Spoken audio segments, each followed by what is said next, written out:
Alors, actuellement, je vais vous parler de celui qui s'est érigé comme le nouveau donneur de leçons. Mais dans ses chansons, il n'y a aucune leçon. Dans ses chansons, il n'y a aucune leçon. Kenfa, rappelle-toi, pour me rencontrer, tu avais fait 2 semaines. À l'époque, j'avais le vent en poupe. J'étais le seul jeune producteur d'émissions à Yaoundé. Tu as fait 2 semaines pour me rencontrer. Et le premier jour où tu m'as rencontré, c'était à Bonas, devant le restaurant Chatami. Tu m'as salué comme ça. Il m'avait tendu 2 mains. Voilà comment il m'avait salué. Parce qu'à l'époque, on ne le connaissait pas. Tu vois un peu. Et j'avais dit à mon oncle de Golden House que j'étais pifo déjà. J'étais le pifo à cette époque-là. Souviens-toi des propos que tu as jetés, que tu as mis sur Internet, de tes publications, quand l'évêque de où c'était le bas là, on avait trouvé dans l'eau là et tout. Hein? Il s'est carrément mis toute la communauté catholique à dos. C'est un gars qui n'a pitié de rien. Je ne sais pas pourquoi aujourd'hui il cherche la compassion des fans, il fait semblant de faire comme s'il avait la rue, comme s'il avait les gens. Depuis que vous connaissez quelqu'un qui dit qu'il est artiste de la rue, vous l'avez vu donner un concert à l'avenue Kennedy Kang. Même Chocolat, oui. Vous l'avez vu même Chocolat, les gens de la rue Kang. Hein? Souviens-toi également, si tu as la mémoire courte, des propos que tu as tenus. C'était au palais des sports, en pleine soirée. Dynastie venait de perdre sa mère. Tu as dit, l'eau, il ne veut pas prononcer le mot, que l'eau de ta mère, sa mère venait de mourir. Tu n'oublies rien. Hein? Je vais oublier comment. Je suis l'encyclopédie du showbiz. Donc toute notre génération là, non. Je peux raconter tout. La création des locaux, des tenants. Je peux raconter comment tout s'est passé étape par étape. Toute la génération là. Commençant par Numérica, parce que c'était Numérica le premier. C'est Numérica le premier qui a brisé. Après c'était Stanley. Non, même pas Numérica. Il y avait Prosby, Dugsy. Oui. Tu comprends un peu? Voilà. À cette époque, Malox n'était rien. Les gars avec qui Malox travaillait, Gilles Larim, Daddy Chanel, Pat Levis et tout, ils ont charbonné pour créer Zone de Rap. Quand Zone de Rap a eu le succès, il a changé tous les codes de Zone de Rap. Ça veut dire, le centre d'attention était sur lui seul. Pourtant, c'était une équipe de plusieurs artistes. Jusqu'à les gars l'ont abandonné avec Zone de Rap. L'argent aujourd'hui que tu cries partout, que tu as l'argent là, c'est l'argent de Daddy Chanel, l'argent de Gilles Larim, l'argent de Pat Levis, l'argent de Ivy O. On a vu comment Ivy O se plaint sur Internet que toutes les chansons qu'il a produites pour toi, il n'a jamais eu 50 000 sur ça. Il n'a rien eu. Tu comprends un peu? Parce qu'aujourd'hui, c'est assez alarmant ce qui se passe sur Internet. Parce que quand tu es fan, et ces fans ne ressemblent. Tu ne fabriques pas tout ça, c'est réel. Ces fans ne ressemblent. Quand tu vois quelqu'un qui est fan de Malon, ça te ne tient pas d'abord. Tu vois? Quand tu lis le commentaire d'un de ces fans, tu sens que voici quelqu'un qui lâche un peu. Hein? Donc, ce que je veux te dire, c'est quoi? La guerre que tu vas engager là, souviens-toi. Non, attends un peu. Tu connais à qui tu as fait. Tu te rappelles à l'époque quand tu avais commencé. Parce qu'il faut que je dise aussi la vérité. L'histoire qu'on me traite de lycée bilingue là, c'est à cause de lui. C'est lui qui avait lancé ça sur Internet. Depuis comme dans les blagues. C'est lui qui avait lancé ça sur Internet. C'est à cause de lui. Tu supportes ça jusqu'à présent. Tu comprends un peu? J'ai supporté ça jusqu'à présent. Mais on te sort une petite balle. Une balle donc. Je ne suis même pas sûr. Ça veut dire que j'ai mal écrit ma chose comme ça. Les gens sont venus déformer ça sur Internet. Maintenant, c'est les pleurs du mbolé partout. Il veut monter les femmes contre moi qu'on va créer l'association des femmes, qui ne sont pas fertiles, machin. Oui. Tu fais ça. Attends, tu veux effrayer qui avec? Là, c'est changer le débat. Tu veux changer le débat, pourquoi? Et les filles l'ont lavé. Les propres filles à qui tu voulais faire ça, elles t'ont copieusement rincé. Bon, sincèrement, dites-moi une seule personne que Kenfa a aidé, que toi tu connais. Hein? Non, il a lâché tout ça. Alors, voici mon pote avec qui on a commencé le showbiz. Il s'appelle Arnaud Jaguar. À l'époque, c'est lui il gérait le quartier, c'est tout. Et je suis à Yaoundé parce qu'il m'invite pour l'anniversaire de son patron. Monsieur Wasse, à qui il souhaite joyeux anniversaire. Depuis que tu nommes Malox, il a aidé qui? Pas à ma connaissance, non, personne. Même Master Okla, qui était à zone de rap. Master Okla a disparu à cause de Malox. Il a frustré Master Okla. Et c'est Master Okla qui écrivait les chansons. Tuer pour tuer, c'est la chanson de Philby. Il a aidé qui?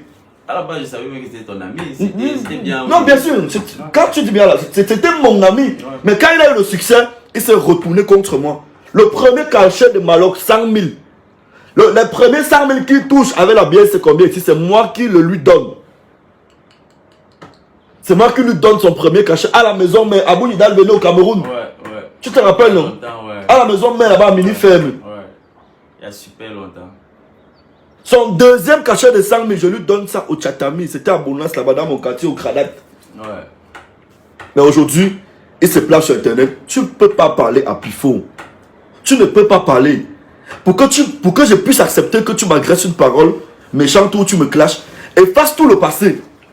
Et il s'est mis à dos tous ceux qui l'ont aidé. Est-ce que ça s'efface? Ça s'efface pas le passé. Il s'est mis à dos tous ceux qui l'ont aidé. Il ne payait pas les clips en Napster. Ouais. Hein? Et aussi, il ajoute un truc. Jaguar. Ça va venir. Jaguar. Il y a une photo qui circule. Les gars sont allés capturer. Je suis dans le clip de... on a pris mon nom, on a mis là le moitié. Ils ont pilé. Attention. Kenfak prend son téléphone. À l'époque, je suis une vedette de la télé. Je suis dans ce clip en guest. Ouais. Tu comprends un peu? Ouais. Je suis dans ce clip. Je ne fais pas 10 secondes dans le clip là. On dit que je suis son danseur. Attends un peu. Je suis danseur. Tu te retrouves là-bas comment? Ça veut dire que c'est réel. Il m'appelle. Il me dit, on est en train de tourner un clip à la maison. Est-ce que tu peux venir? Ouais. Je viens, on me flash. Les guests ne durent pas dans le clip. Ouais.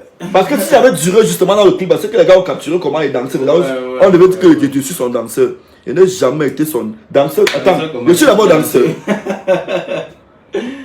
Allez regarder le tout premier, l'un des tout premiers beaux clips de Dynastie. Ma femme, elle est très belle. À l'époque, on me suppliait pour apparaître dans les clips en guest. Parce que j'avais le visage tout frais, tout jeune de la télé. J'étais la petite star de Yaoundé, de la télé. C'était toi la télé urbaine. En fait, il n'y avait pas deux jeunes animateurs qui avaient le vent en poupe à Yaoundé. Il n'y avait pas deux. Il n'y a pas de contenu comme ça. Il n'y avait pas deux. Tu comprends un peu? Nous, on a vécu. Et qu'un fact, c'est ça. Où il est là, il connaît ça. Mais comme c'est un lâche, il ne veut pas accepter. Comme c'est un ingrat, il ne veut pas accepter. Il a aidé qui? Regardez ces danseuses. Tu as vu ces danseuses avec un habit de 5 000. Elle presque avec les gros caleçons de 200 qu'on vend à Mokolo. Avec les t-shirts de 100 francs. Tes danseuses sont sales. Ouais. Et c'est les mêmes danseuses qui... C'est-à-dire que lui, toute sa vie, il exploite les gens. Regardez comment Dorian Mengala... Quand tu la vois, elle est vide. Elle n'a plus d'âme. Parce que le gars, en fait, quand tu es avec lui, il doit te dominer. Tu comprends un peu? Regardez ces danseuses. Je connais une de ces danseuses, Jolivette. Jolivette qui venait souvent au Djoga. Jolivette n'a jamais changé. Elle ne grandit pas, elle est là comme ça. Au contraire, même elle stagne en plus. Elle a supporté son gars là. Hein? Je te dis. Elle a supporté. Mais parlons peu, parlons vrai. Il sert à quoi à la musique camerounaise? Il sert à quoi? À pas venir organiser le clash, salir cette année dans tous les sens. Bon, juste quand RP est sorti, Jaguar. C'était le rêve. C'était le state.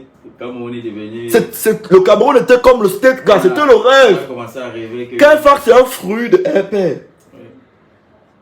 Parce qu'il a eu aussi son succès parce qu'il clashait cette année matin, midi, soir. Il clash cette année matin, midi, soir comme ça depuis des années. Et maintenant, c'est depuis 2016 qu'il s'en prend à Coco Emilia. Donc comme aujourd'hui on se lève un peu, on parle de sa femme, ça énerve certaines personnes. Il s'en prend à Coco Emilia. Depuis 2016, on ne sait pas ce que Coco Emilia lui doit. Et tu te rappelles, un lâche, Betancourt avait tabassé en boîte. Betancourt est sorti avec la batte, comme plam sur le pied. Le pied on était en boîte de jour là, le pied de Kenfak faisait comme ça par terre. Betancourt lui dit que parle encore. Que dis encore ce que tu disais là. Dis encore. Mais il n'a pas d'écurie actuellement. Et même dans ses chansons, il a toujours clashé Emilia. Que vous pensez que ça atteint la mamie de planète que Coco Emilia a déjà mangé là? Il a eu de ces chansons où il dit un truc comme ça. Elle te doit quoi, mon frère? Elle a dit à sa batte. Elle te doit quoi? Ah, tu comprends même qu'elle est à l'hôpital, elle est en train de peut-être... Elle a une situation critique. Au lieu d'avoir une compassion, il n'a pas de cœur, ce gars. Il est méchant.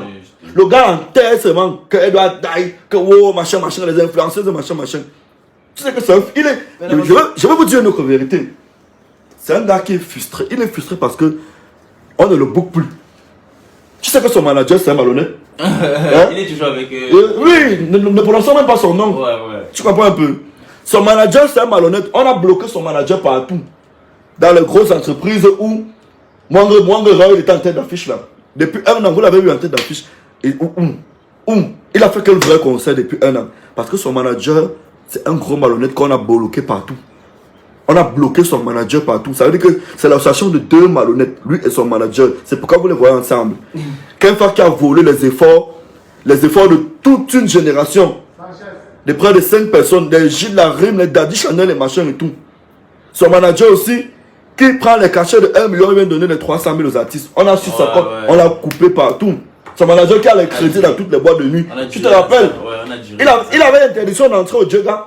Parce que mon père, Emmanuel Nguele, avait dit... Ouais. Bonjour. Sanchez, c'est ici. Non, on ne connaît pas Sanchez. Ah.